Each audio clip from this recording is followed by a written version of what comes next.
I was born and raised in Bulgaria. And I've been in the United States for 17 years now, but I spent the first part of my life in Bulgaria. And what was it like growing up there? It was very different because the first part of my life I spent under a very different regime. It was a communist regime. So it was in, I would say, stark contrast to what you'd experience here in the United States. So I vividly remember also the fall of the Berlin Wall and all the events around the Berlin Wall, which was in 1989. And for Bulgarians, it was more of a celebration.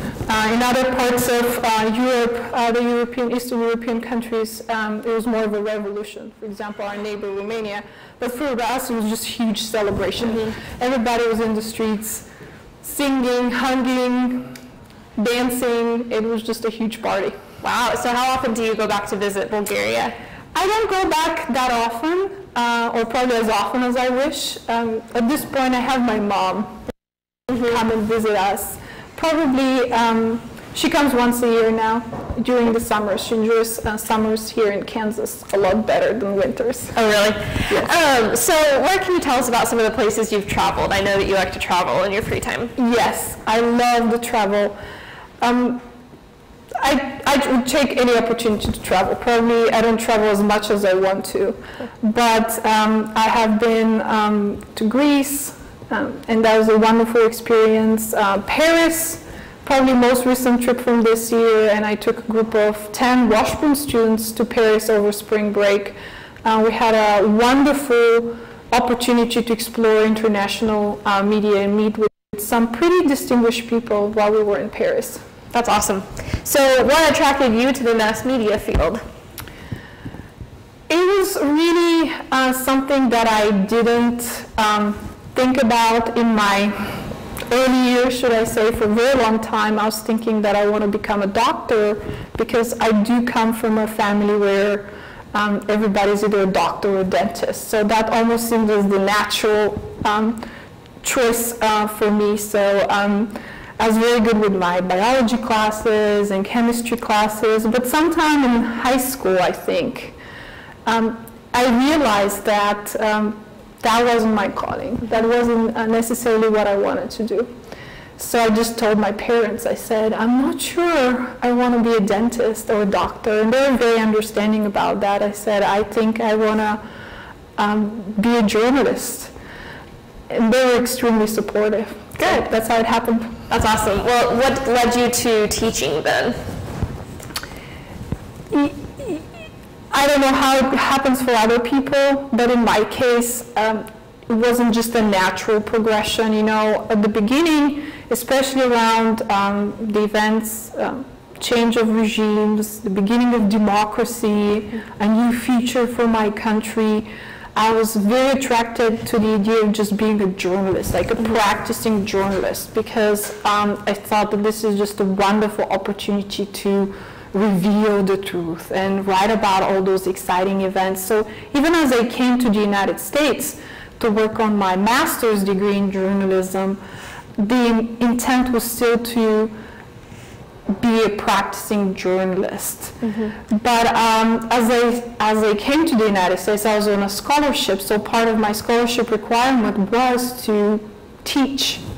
And this is how I discovered the love of teaching. I had to do it at the beginning.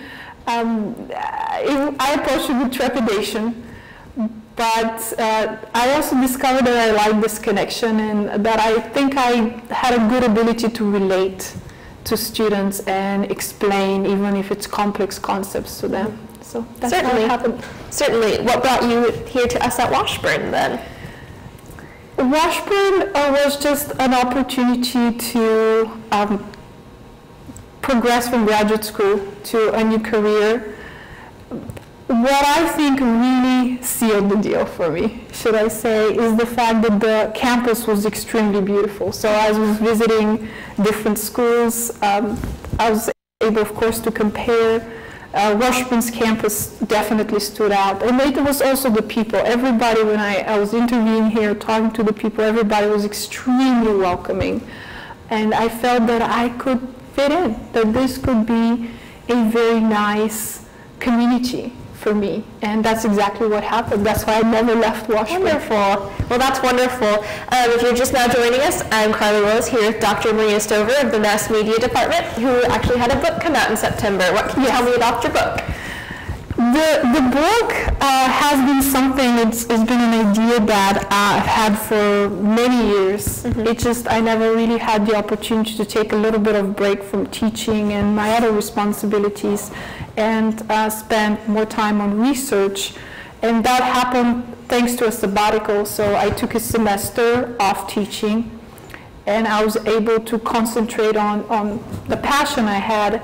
And the book is really about women in politics and how the media covers women in politics. There's a lot written on this topic. Unfortunately, it covers primarily the United States. So you see a lot of research, even books about Hillary Clinton and Sarah Palin, yet I discovered that we hardly know anything, and there's just very little research, let alone compiled together in one single book, about women who are leaders, who are in the political field, but yet who are outside of the United States, mostly non-Western countries or transitional democracies. So this is what the book was about. Wonderful. What do you enjoy teaching most about here at Washburn? This is hard because I truly enjoy teaching all the classes. I put my heart, my passion in all my classes. They're all very different. It's really hard to compare a design class to a media theory and research class as well.